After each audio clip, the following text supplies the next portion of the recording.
Salam sejahtera bagi saudara sekalian dimanapun berada. Firman Tuhan untuk kita pada Pekan Keluarga tahun 2023 hari pertama, Efesus 2 ayat 1-10. Demikian firman Tuhan. Kamu dahulu sudah mati karena pelanggaran-pelanggaran dan dosa-dosamu. Kamu hidup di dalamnya karena kamu mengikuti jalan dunia ini. Karena kamu mentaati penguasa kerajaan angkasa, yaitu roh yang sekarang sedang bekerja di antara orang-orang durhaka. Sebenarnya dahulu kami semua juga terhitung di antara mereka ketika kami hidup di dalam hawa nafsu daging dan menuruti kehendak daging dan pikiran kami yang jahat. Pada dasarnya kami adalah orang-orang yang harus dimurkai, sama seperti mereka yang lain. Tetapi Allah yang kaya dengan rahmat, oleh karena kasih-Nya yang besar, yang dilimpahkannya kepada kita, telah menghidupkan kita bersama-sama dengan Kristus. Sekalipun kita telah mati oleh kesalahan-kesalahan kita, oleh kasih karunia kamu diselamatkan. Dan di dalam Kristus Yesus Ia telah membangkitkan kita juga dan memberikan tempat bersama-sama dengan Dia di surga, supaya pada masa yang akan datang Ia menunjukkan kepada kita kekayaan kasih karunia-Nya yang melimpah-limpah sesuai dengan kebaikan-Nya terhadap kita dalam Kristus Yesus. Sebab karena kasih karunia kamu diselamatkan oleh iman, itu bukan hasil usahamu, tetapi pemberian Allah. Itu bukan hasil pekerjaanmu. Jangan ada orang yang memegahkan diri. Karena kita ini buatan Allah, diciptakan dalam Kristus Yesus untuk melakukan pekerjaan baik yang dipersiapkan Allah sebelumnya. Dia mau supaya kita hidup di dalamnya. Sampai di sini firman Tuhan. Saudara-saudara yang kekasih di dalam Kristus Yesus, tema Pekan Keluarga tahun ini, keluarga yang melakukan rencana Allah. Semenjak dunia diciptakan, Allah sudah punya rencana baik dan teramat baik untuk manusia. Tidak ada yang kurang, tidak ada kesakitan dan keluh kesah saat itu. Tapi karena manusia tidak taat padanya, penderitaan pun datang menerpanya. Mereka berjerih payah menjalani kehidupannya. Bukan hanya itu, tetapi hubungan satu dengan yang lain pun tidak sebaik sebelumnya.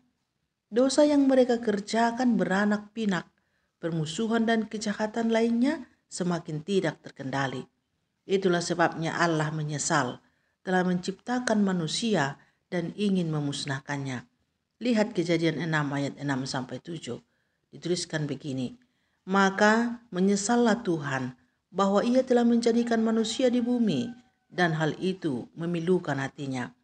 Berfirmanlah Tuhan, aku akan menghapuskan manusia yang telah kuciptakan itu dari muka bumi, baik manusia maupun hewan dan binatang-binatang melata dan burung-burung di udara, sebab aku menyesal bahwa aku telah menjadikan mereka. Namun di tengah kejahatan itu masih ada keluarga yang takut akan Tuhan, yakni keluarga Nuh. Allah berfirman kepadanya untuk membuat perahu supaya mereka selamat ketika bencana besar datang. Nuh melakukan seperti yang Allah firmankan, lalu selamatlah mereka satu keluarga bersama hewan-hewan yang berpasang-pasangan yang ikut dengannya di dalam perahu. Dari peristiwa Nuh ini, jelaslah bagi kita bahwa sedikit, bahkan hanya satu keluarga saja yang berkenan kepada Tuhan. Hampir mirip dengan di Sodom dan Gomora, hanya Lut dan anaknya yang selamat.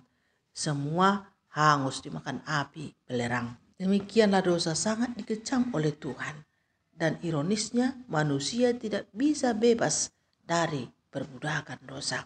Jika hal yang sama diterapkan Allah kepada manusia, maka tak seorang pun dapat selamat dari penghukuman.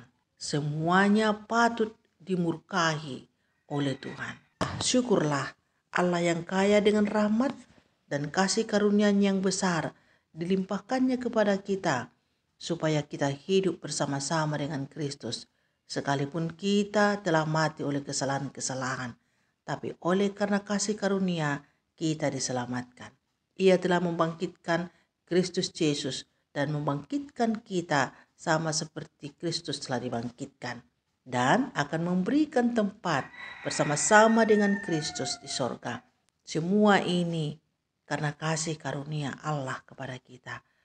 Namun begitu bukan berarti kita boleh hidup sesuai dengan kehendak hati sendiri, sembari berpikir, bukankah Allah telah menyelamatkan aku? Pemikiran yang seperti itu tidaklah benar. Penghukuman tetap akan ada pada akhir zaman bagi orang-orang yang tidak percaya dan tidak melakukan rencana Allah itu. Kita dikehendakinya berbuat baik di sepanjang kehidupan di dunia ini. Oleh karena itu, berbuat baiklah dan patuhlah kepada kehendaknya, supaya turut dalam penyelamatan yang direncanakan Tuhan bagi umat manusia. Bawalah seluruh anggota keluarga mendekat kepada Tuhan dan mengerjakan pekerjaan-pekerjaan baik yang direncanakan Allah, menyembah dan memujinya. Jangan ada yang salah pengertian, yang beranggapan bahwa jika seorang saja yang percaya dalam keluarga itu, maka seisi rumah akan selamat. Tidak demikian halnya. Nuh selamat bersama seisi rumahnya, karena seisi rumahnya itu patuh terhadap Tuhan dan masuk ke dalam perahu itu. Jika hanya Nuh yang mau patuh, yang masuk ke dalam perahu, tentu yang lainnya akan tenggelam dalam air bah. Jadi seisi rumah harus bersama-sama masuk dalam rencana Allah. Rencana damai sejahtera, kehidupan masa depan yang penuh pengharapan, dan kehidupan yang kekal. Amin.